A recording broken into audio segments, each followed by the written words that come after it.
بسم اللہ الرحمن الرحیم، سب تعریفیں خدائے بزرگ و برتر کے نام جو تمام جہانوں کا پالنے والا ہے۔ درود لامحدود آقا دو جہاں کی ذات پر اور آپ کی آل پر۔ السلام علیکم ورحمۃ اللہ۔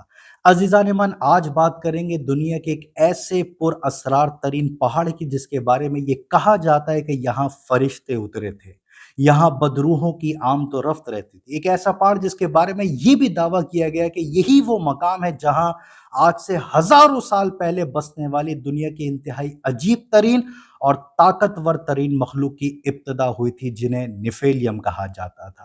آخر ان باتوں میں کتنی سچائی ہے؟ کیا واقعی یہاں فرشتے اترے تھے؟ یہ نیفیلیم کون ہے؟ کہاں آباد تھے؟ اور دنیا سے ان کا خاتمہ کیسے ہوا؟ اور سب سے بڑھ کر یہ کہ دین اسلام اس کے بارے میں کیا کہتا ہے؟ انہی سارے سوالات کے آج جوابات پتہ کرنے کی کوشش کریں گے۔ عزیزان من، دراصل یہ پہاڑ لبنان مخالف پہاڑی سلسلے کے جنوبی سرے میں واقع ایک پہاڑی جرمٹ ہے۔ یہ پہاڑ 2814 میٹر یعنی 9232 فٹ لمبا ہے۔ اس کا سب سے اونچا مقام شام میں ہے اور اس کا جنوبی حصہ گولان کی پہاڑیوں تک پھیلا ہوا ہے۔ اس کو ماؤنٹ ہرمن کہا جاتا ہے۔ اگر یہ پہاڑ نہ ہو تو عزیزان من، اسرائیل پورا ریگستان بن جائے، کیونکہ اس کا تمام پانی اسی پہاڑ سے آتا ہے۔ کئی صدیوں سے بہت سے گروہ کا یہ ماؤنٹ ہرمن مقدس مقام سمجھا جاتا ہے، اور ماہرین آثار قدیمہ کی رپورٹ کے مطابق یہاں 20 سے زائد مندر اور مقدس دیواریں پائی گئیں جو کنانی فرقے کے مناقص سمجھے جاتے ہیں۔ زبور میں عزیزان من اس پہاڑ کو اتحاد کی علامت بیان کیا گیا ہے۔ اس کی ایک عبارت کا ترجمہ کچھ اس طرح سے ہے کہ یہ ایک ناقابل تصور نعمت کی تصویر ہے جو اس بات کی عکاسی کرتی ہے کہ اگر ایک بھائی دوسرے کے ساتھ مل جل کر رہے ہیں تو یہ کیسا ہوگا۔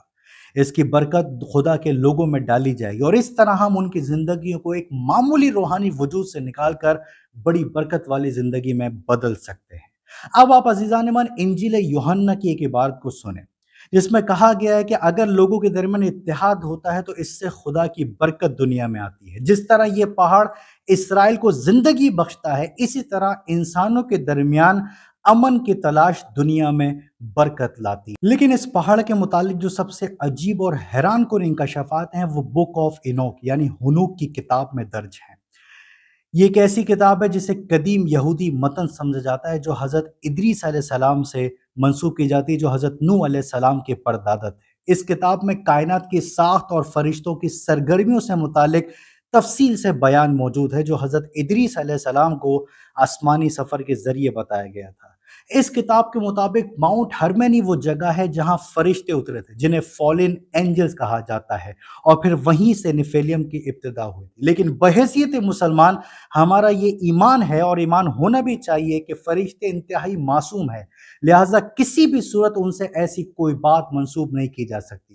بک آف اینوک میں جن فالن اینجلز کا ذکر ہے، دراصل وہ فرشتے نہیں بلکہ جنات تھے، اور نیفیلیم کو جنات ہی کی نسل سمجھا جاتا ہے، عبرانی زبان میں جس کا ترجمہ ہوتا ہے گرے ہوئے۔ اگر ہم بائبل اور بک آف اینوک کی تمام تحریروں کا خلاصہ کریں تو اس سے یہ بات ہمیں سمجھ میں آتی ہے کہ یہ نیفیلیم انتہائی دیو قامت سرماؤں کی نسل تھے، جنہوں نے دنیا میں بہت برے برے کام کیے اور ان کے پاس شیطانی قوت موجود تھی۔ بائبل میں عزیزان من بڑے بڑے جنگجوؤں کا تذکرہ ملتا ہے، اور ان تمام جنگجوؤں کو بائبل میں نیفیلیم کی ہی اولاد بیان کیا گیا ہے، جو کہ ماؤنٹ ہرمن سے پیدا ہونے والی ایک افسانوی مخلوق ہے۔ اب آتے ہیں اس سوال کی طرف کہ آخر دنیا سے نیفیلیمز کا خاتمہ کیسے ہوا۔ عزیزان من، بائبل میں طوفان نوح کا ذکر بڑے تفصیل کے ساتھ موجود ہے۔ اس کتاب کے مطابق طوفان نوح کی بہت سی وجوہات میں ایک بڑی وجہ یہ نیفیلیم بھی تھے۔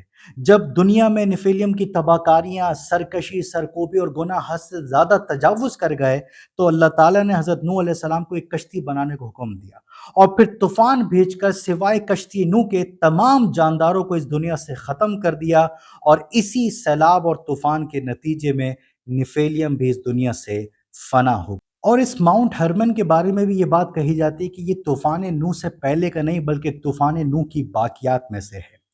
اب آخر میں بات کرتے ہیں کہ آخر دین اسلام اس کے بارے میں کیا کہتا ہے۔ تو عزیزان من، سیدھی اور صاف بات یہ ہے کہ دین اسلام میں نیفیلیم کا کوئی کانسیپٹ موجود نہیں ہے، کوئی ایسی آیت، کوئی ایسی روایت موجود نہیں ہے جو اس بات کی تائید کر سکے۔ البتہ بحیثیت مسلمان ہم جنات کی قوم پر یقین رکھتے ہیں، جو